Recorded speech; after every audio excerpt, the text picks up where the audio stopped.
Bismillahirrahmanirrahim. Perkenalkan, nama saya Sofat Konita Hanifa dengan NIM 111900510000183 KPI 4D. Assalamualaikum warahmatullahi wabarakatuh. Innal hamdalillah nahmaduhu wa nasta'inuhu wa nastaghfiruhu wa na'udzubillahi min syururi anfusina wa min sayyiati a'malina may yahdihillahu fala mudhillalah wa may yudlilhu fala hadiyalah wa asyhadu anna Muhammadan abduhu wa rasuluhu la nabiyya ba'da. Pertama-tama, marilah kita panjatkan puji syukur atas kehadirat Allah Subhanahu wa taala. Karenanya lah kita dapat berkumpul di tempat yang mulia ini. Salawat serta salam tak lupa kita hanturkan kepada Nabi Muhammad SAW yang telah membawa kita dari zaman jahiliyah hingga zaman yang terang benderang, yakni dinil Islam. Para hadirin yang berbahagia, pada kesempatan kali ini izinkan saya berbicara mengenai larangan memutuskan silaturahmi sesama muslim.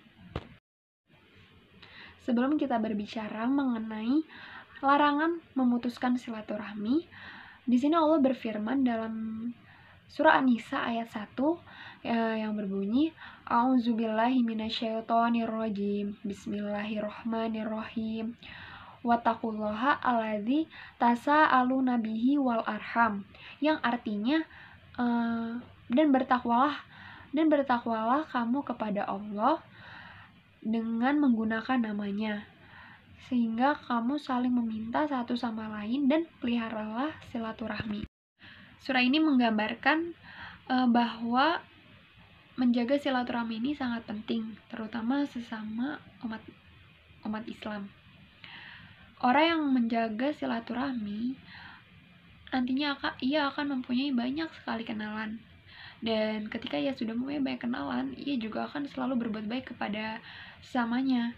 Ketika ia berbuat baik, maka pahalanya pun akan bertambah. Dan orang yang selalu bersilaturahmi ini, ketika ia meninggal, nantinya ia akan selalu diingat oleh orang-orang sekitarnya. Lalu bagaimana orang yang memutuskan tali silaturahmi? Ada hadis yang membahas mengenai hal tersebut. Diriwayatkan dari Al-Bukhari An Abi Ayyub al-Ansoriyu anna Rasulullah sallallahu alaihi wasallam qala la yahillu alirajulin an yajura ahahu fawqa salasi layalin yaltaqiyani fayaridu haza wa yaridu haza wa khairuhuma yabda'u bisalam. Abu Ayyub al-Ansori radhiyallahu anhu berkata, Rasulullah Shallallahu alaihi wasallam bersabda, tidak dihalalkan bagi seorang muslim memusuhi saudaranya lebih dari 3 hari, sehingga jika bertemu saling berpaling muka, dan sebaik-baik keduanya adalah yang mendahului memberi salam. Hadis riwayat Bukhari. Hadis ini menjelaskan bahwa seorang muslim tidak boleh bermusuhan atau diam-diaman dengan saudaranya lebih dari 3 hari.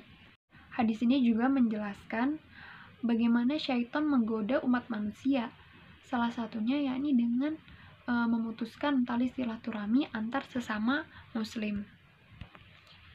Namun ironisnya banyak sekali umat Islam yang terpedaya mengikuti langkah-langkah syaitan tersebut. Mereka menghindar dan tidak menyapa saudaranya sesama muslim tanpa sebab yang dibenarkan oleh syariat, seperti misalnya percekcokan mengenai harta atau situasi buruk lainnya. Bahkan ada yang bersumpah tidak ingin mengajak bicara dia, lalu ada juga yang bernazar tidak akan menginjak rumahnya. Lalu jika ia berpapasan dengan orang itu, ia akan pura-pura tidak melihat atau memalingkan muka. Lalu jika bertemu di suatu majelis, ia hanya akan menyalami seseorang sesudah dan sebelumnya, dan sengaja melewatinya. Lalu bagaimana? Lalu sanksi apa yang didapat oleh seseorang yang memutuskan silaturahmi? Yang pertama, orang yang memutuskan silaturahmi tidak akan masuk surga. Dari Jabir bin Mut'im radhiyallahu anhu meriwayatkan bahwa ia mendengar Rasulullah shallallahu alaihi wasallam bersabda, "La yadkhulul jannata qati'un, yakni qati'a rahimin."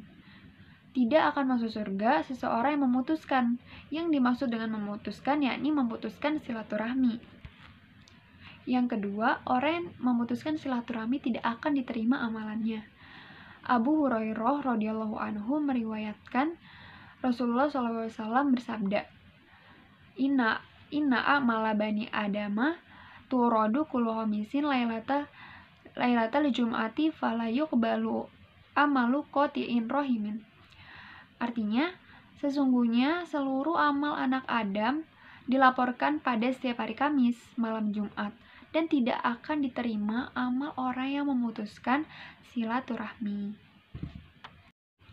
Kesimpulan yang dapat diambil dari bahasan kali ini, yakni kita sebagai umat muslim janganlah sampai berdiam-diaman, bermusuh-musuhan, dan umat muslim lainnya itu sampai berlarut-larut, atau bahkan ada yang berbulan-bulan, bertahun-tahun.